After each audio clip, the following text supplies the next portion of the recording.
Concernant la visite du sultan d'Oman, Haytham Ben Tariq en Égypte, qui vient d'achever aujourd'hui, et ça a duré 2 jours. Nous avons le plaisir d'accueillir au bout du fil Dr Cherif Amir. Vous êtes professeur en sciences politiques. Bonsoir Dr Cherif. Parlez-nous des relations entre l'Égypte et le sultanat d'Oman et l'importance de cette visite.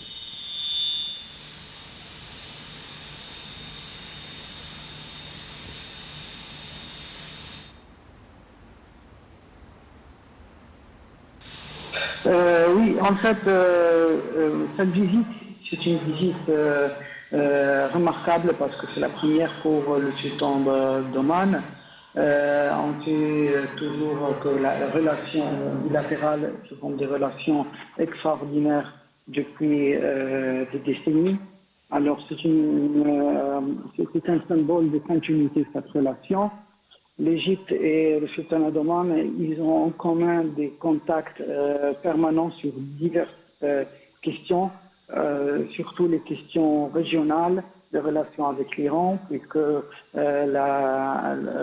Oman est un des pays du Golfe qui maintient des relations avec l'Iran aussi. Aussi, on a la question économique. La question économique est très importante parce que aujourd'hui, il a effectué, le sultan d'Oman, il a effectué cette visite pour la capitale administrative et bien évidemment la contribution financière de nos frères au sultanat est très importante pour nous, surtout que l'Égypte actuellement passe par une turbulence économique comme beaucoup de pays. Alors, il est important que nos amis et nos frères nous soutiennent dans ces moments difficiles. Et aussi, je crois que l'importance de l'existence de l'Égypte au détroit de Bab el-Mandab est très importante aussi pour les questions géopolitiques pour Oman aussi, qui est de l'autre extrémité, mais c'est important parce que on a bien sûr la question des pétroliers, les navires pétroliers qui passent par cette région. Donc l'Égypte représente au sultanat un partenaire exemplaire sur de diverses questions géopolitiques, diplomatiques, militaires, ainsi qu'économiques.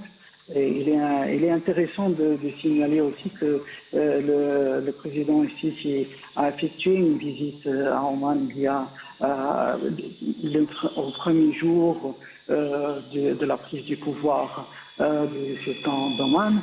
C'était quelque chose de symbolique qui a montré que les deux pays sont très proches, surtout après l'ère du sultan Qaboos, qui était en fait toujours un fort soutien pour l'Égypte. Après la signature des accords de Camp David, l'Égypte a été boycottée par la Ligue arabe. Il n'y avait que le sultanat d'Oman qui a maintenu ses relations avec l'Égypte.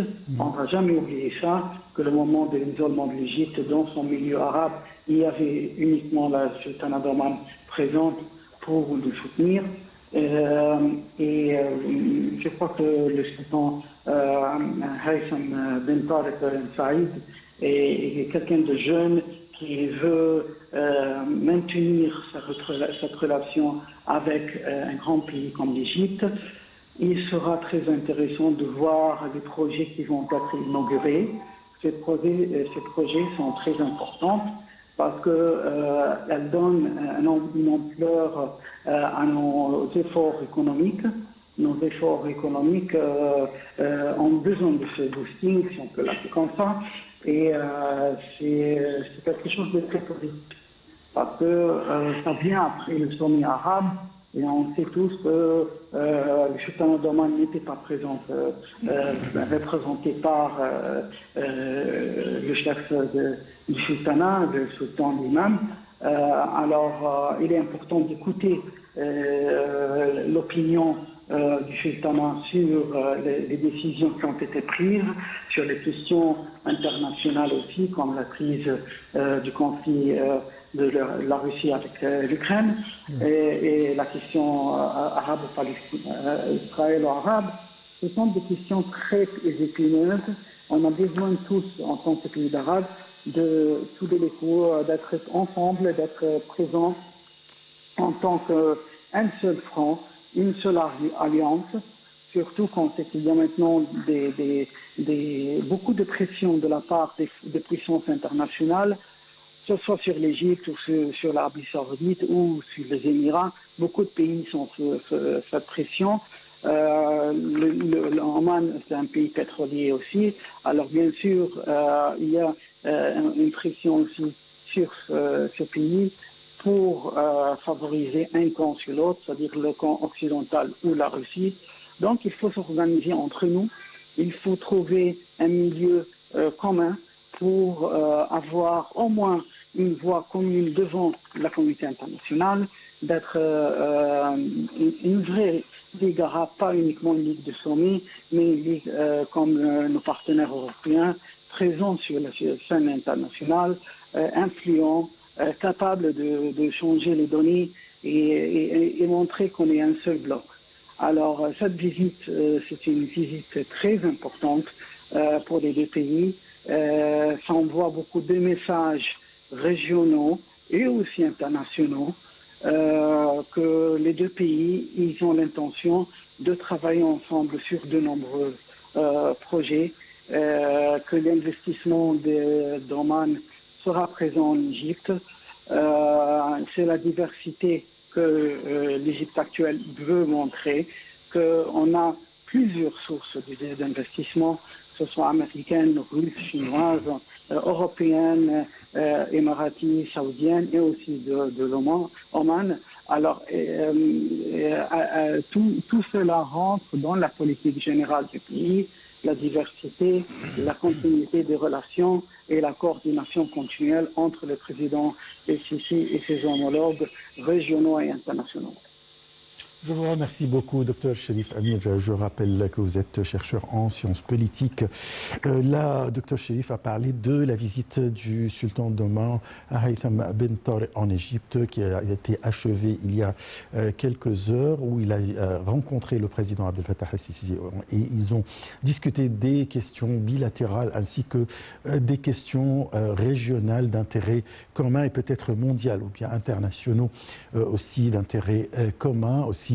Il y a eu quelques mémorandums et accords qui ont été signés entre les deux côtés, ou bien les deux parties, dont l'éducation, la magistrature, etc. Et Dr Cherif, quand même, a mis l'accent sur les relations historiques et le soutien de la part du sultanat d'Oman, c'est-à-dire bien précisément du feu sultan, le sultan Qaboos, au moment de la signature de l'Égypte avec Israël du traité de paix en 1979, où l'Égypte a été suspendu de la Ligue arabe, et c'est le sultanat d'Oman qui était là, qui a soutenu l'Égypte dans sa position. Voilà, il y a des relations historiques dans tous les domaines politiques, économiques, d'investissements commerciaux et sociaux, surtout entre les deux pays et entre les deux peuples. Je vais vous laisser avec une petite pause et on se retrouve pour parler d'investissement et des lois d'investissement qui ont été lancées ou bien les démarches pour les investissements en Égypte qui ont été lancées par le Premier ministre Moustapha Madbouli.